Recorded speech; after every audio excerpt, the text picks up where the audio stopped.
नमस्कार दोस्तों, आपका स्वागत है।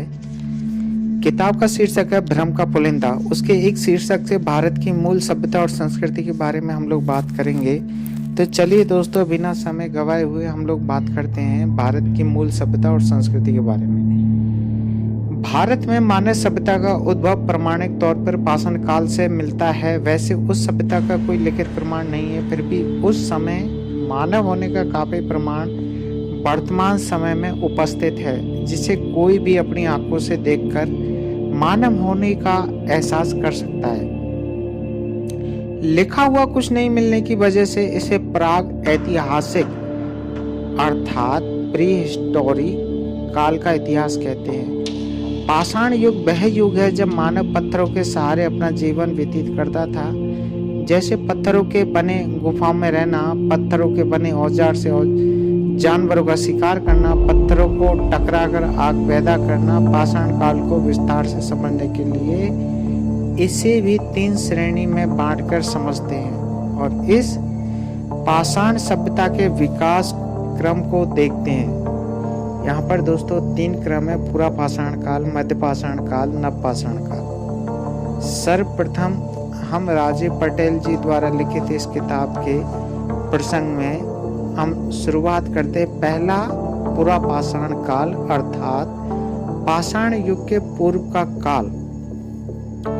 प्राग ऐतिहासिक युग का वह समय था जब होमो सैपियंस अर्थात आधुनिक मानव के उदय और उसका आरंभिक विकास हुआ। इस समय मानव के जानवरों के शिकार हेतु नुकीले पत्थरों का औजार के रूप में उपयोग करना सबसे पहले आरंभ किया। इस दौरान मानव बनने का क्रमिक विकास हो रहा था।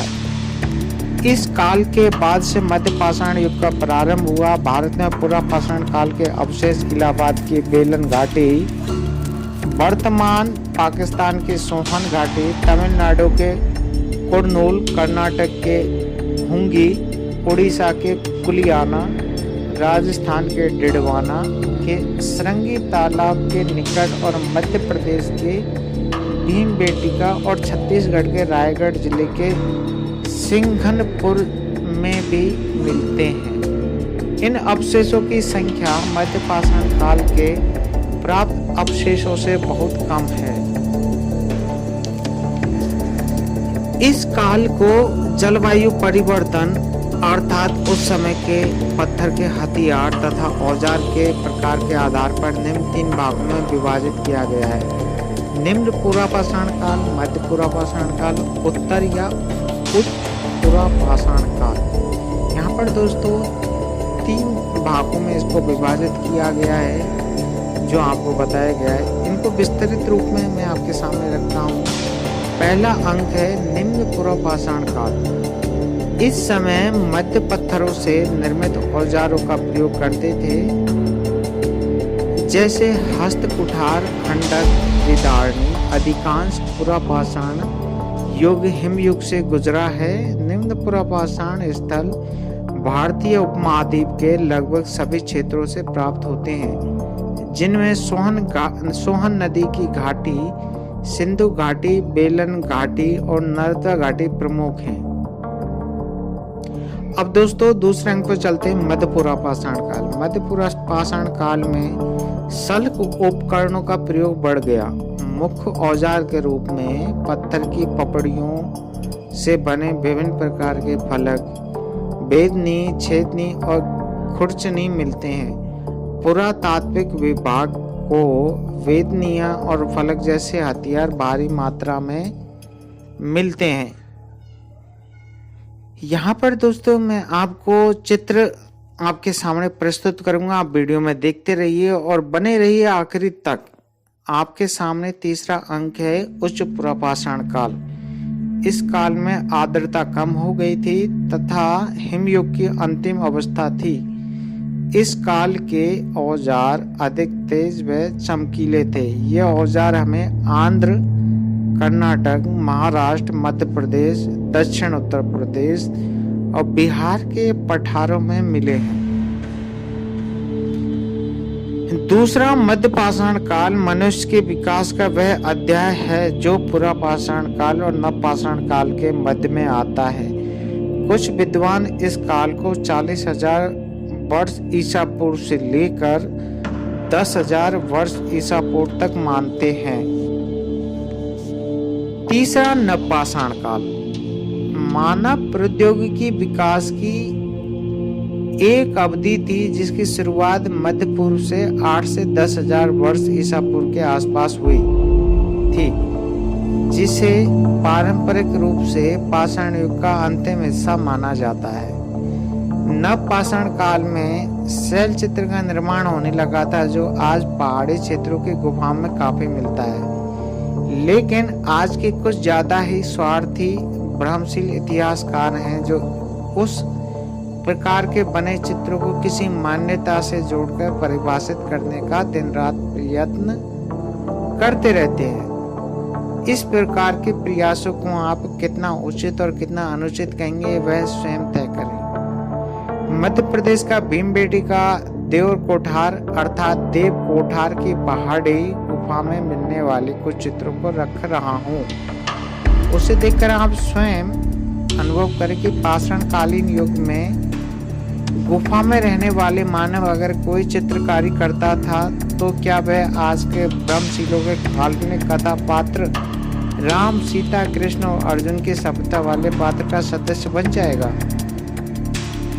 यहाँ पर दोस्तों मैं आपके सामने एक चित्र प्रस्तुत कर रहा हूँ, उसको देख के आप पता खुद लगा सकते हैं। इस शैल चित्र पर भ्रमशीलों की मान्यता को एक कहानी के माध्यम से समझें। एक बहुत ही न्यायप्रिय प्रतापी राजा हुआ करते थे। उन्होंने दरबार में जब किसी भी प्रकार का जटिल विवाद आता था तो उसे वे अपने अनुभव से चुटकी बजाकर सुलझा देते थे। एक समय की बात है कि राजा के दरबार में 4 व्यक्तियों ने गोलाकार पत्थर पर अपना अपना आधिपत्य जताते हुए राज दरबार में प्रवेश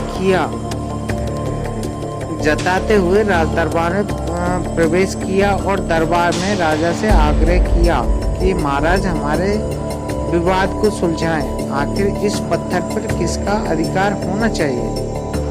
राजा ने पहले उस पत्थर को बहुत ही गौर से देखा, लेकिन उस पर कहीं भी किसी लिपि में कुछ लिखा मिल नहीं रहा था और न ही उस पत्थर पर कोई खास स्वरूप ही बना था जिससे फैसला करने में कोई सहारा मिलता। राजा थोड़ा चिंतित हुआ, फिर भी इस समस्या को सुलझाने में तल्लीन था, क्योंकि राजा अपने न्यायप्रिय होने वाली उपाधि को खोना नहीं चाहता था। तभी राजा के दिमाग में एक बात कौंधी कि क्यों नहीं इन सबों के अंदर व्याप्त वैचारिक ज्ञान का लगाव क्षेत्र की जानकारी ली जाए।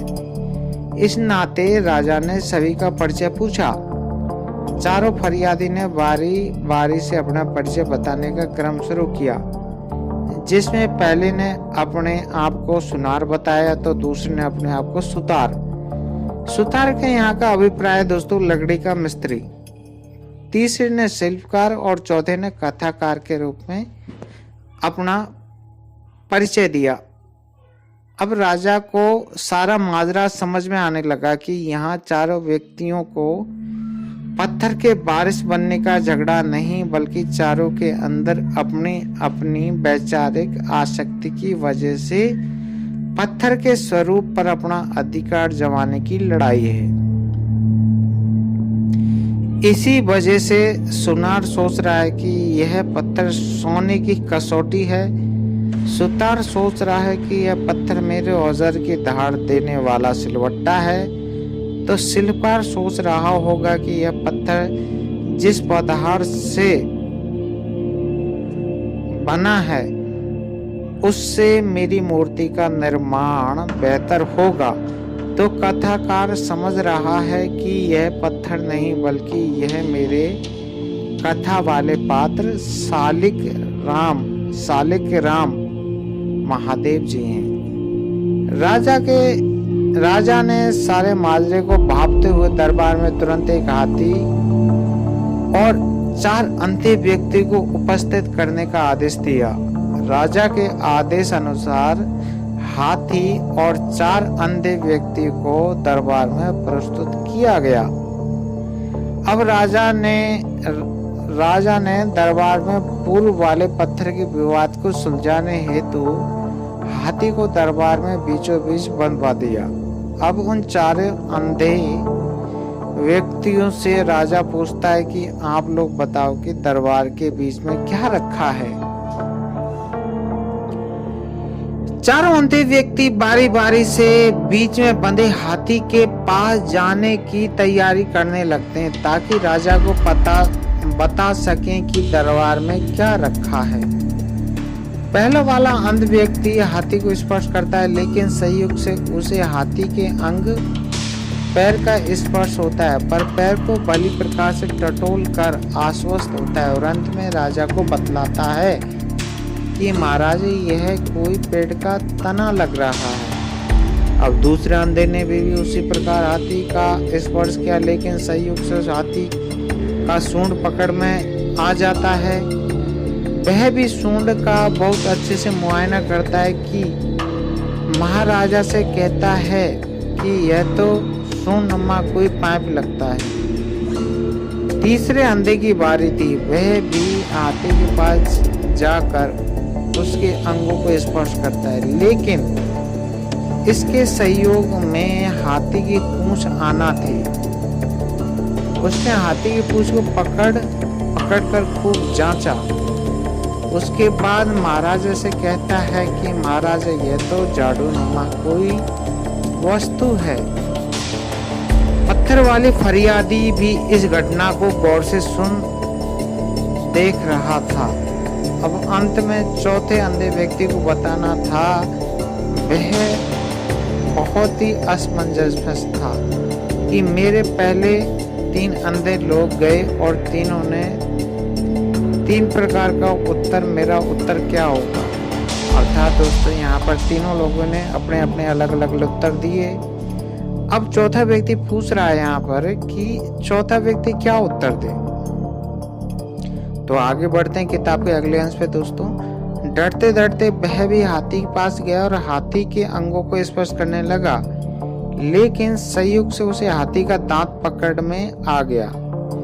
उसने हाथी के दांत को बहुत भली प्रकार से जांचने के बाद राजा को बताया कि महाराज यह तो बहुत ही चिकना सा कोई खूंटा लगता है।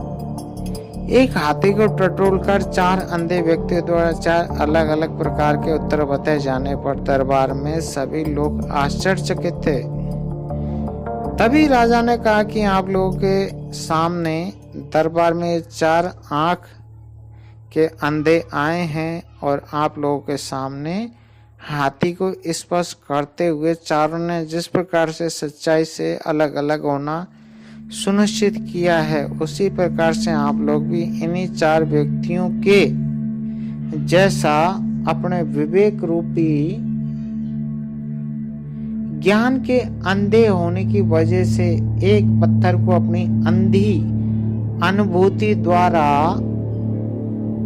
अलग अलग बता रहे हैं, जबकि यह सच्चाई से कोसों दूर है। वस्तुतः प्रकार से वह हाथी था, उसी प्रकार से यह भी किसी नदी का एक पत्थर है। अब तो आप लोग इस कहानी द्वारा समझ गए होंगे कि यह शैल चित्र भी पाषाण काल के रहे किसी कलाकार की अनुभूति की परिकल्पना मात्र है। इसका आज की मान्यता से कोई लेन देन नहीं है।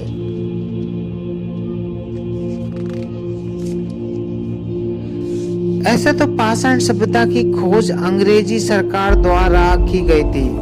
अंग्रेजों के आने से पहले भारत के तथाकथित भ्रमक मनीषियों में किसी को भी पाषाण जैसी कोई सभ्यता की जानकारी नहीं थी। उसके पूर्व तो तथाकथित ब्रह्मज्ञानियों ने अपने ग्रंथों के माध्यम से करोड़ों वर्ष पूर्व की सभ्यता का नाम सतयुग और द्वापर युग रखा था, जिससे काफी विकसित संस्कृति और उड़न खटोला से चलने वाले लोगों का वर्णन है। ब्राह्मिक ज्ञानियों, तुम्हारे पूर्वजों के पास जो आग्नेय शास्त्र, मिसाइल, संहारक चक्र, विशाल गदा से लैस सभ्यता वाले लोगों का वर्णन है, फिर वैसी संस्कृति की जगह पर गुफा में रहने वाले पाषाण सभ्यता का मिलान कैसे कर रहे हो? पाषाण काल के समय तो तन को ढकने हेतु वस्त्र का आविष्कार भी नहीं हुआ था।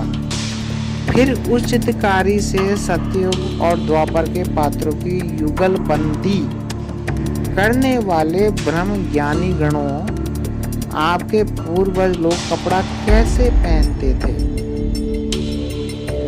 पाषाण काल के बाद एक संस्कृति और मिलती है। इस सभ्यता की जानकारी 1826 ईस्वी में अंग्रेजी अधिकारी चार्ल्स मैसन द्वारा किसी कार्य करने के दौरान मिली थी।